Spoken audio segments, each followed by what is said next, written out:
Doctor Sudhir Bhandari, आपसे मेरा अगला सवाल है सर। जैसे कि दो खुशखबरी हमें डॉक्टर साहब ने बताई हैं, वो खुशखबरी पर हमें और इंतजार करना होगा कि किसी तरह से कोई पुख्ता जानकारी मिले। लेकिन इस वेरिएंट से इसलिए भी सर डर लग रहा है क्योंकि इससे ब्रेक थ्रू केसेस बहुत हुए हैं। ब्रेक थ्रू केसेस से मेरा मतलब है कि जिन लोगों को वैक्सीन की दोनों डोजेज लग चुकी हैं वो भी इस वेरिएंट की चपेट में आ रहे हैं। उसे आप कैसे देखते हैं सर? उसके बारे में क्या जानकारी दे सकते हैं? डेफिनेटली इस वेरिएंट के अंदर जो स्ट्रक्चरल चेंजेस हुए हैं उसके कारण there is a increase transmissibility. ये तेजी से फैल सकता है और जब तेजी से फैलता है तो इनिशियल वायरल लोड अधिक हो सकता है और वो लॉन्गर ड्यूरेशन तक रह सकता है और ब्रेक थ्रू इन्फेक्शन हो सकता है। इसके लिए हमें प्रिपेयर्ड रहना है।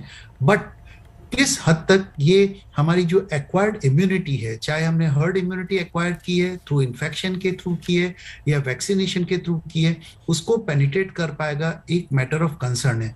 But one thing is sure कि बिकॉज ऑफ इंक्रीज ट्रांसमिबिलिटी हमें इसके इफेक्ट से केयरफुल रहना है।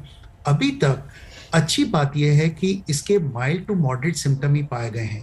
जहां पे इसका साइट ऑफ ओरिजिन है साउथ अफ्रीका, आप देखिए वहां पे सबसे अधिक हंड्रेड्स ऑफ केसेस आए थे। जब तक वहां 800 केसेस आ गए थे, ओनली 4.1% कोविड पेशेंट ने आईसीयू बेड्स एक्वायर किए थे। इसका तात्पर्य है कि this variant is very fast infective, जो ब्रेक थ्रू इन्फेक्शन कर सकता है, बट इसको क्रिटिकल और फेटल डिजीज अभी तक इसने कॉज नहीं की है। Secondly, most of the literature has confirm कि अगर जिन लोगों को डबल वैक्सीनेशन हो चुका है और वो अगर बूस्टर डोज दे लेते हैं तो देयर इज अ पॉसिबिलिटी कि इस वैक्सीन के कॉम्प्लिकेशंस को कुछ डाइल्यूट किया जा सकता है और पेशेंट को माइल्ड टू मॉडरेट डिजीज तक होस्ट किया जा सकता है। But because of its structural changes and because of increased transmissibility and infectivity, हमारे लिए कोविड एप्रोप्रिएट बिहेवियर को और स्ट्रिक्टली स्ट्रिंजेंटली फॉलो करना एक बहुत इंटीग्रल पार्ट हो गया है।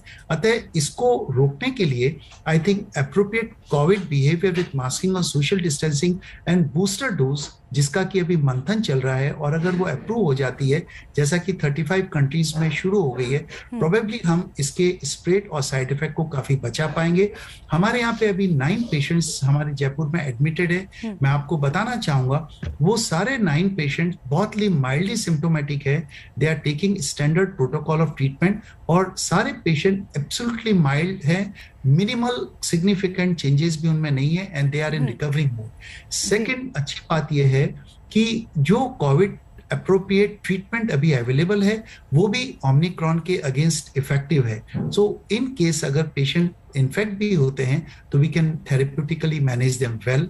तो इन सबको देखते हुए मैं सोचता हूं कि we should be careful about it. It is not a variant of panic, but definitely it is a variant of concern.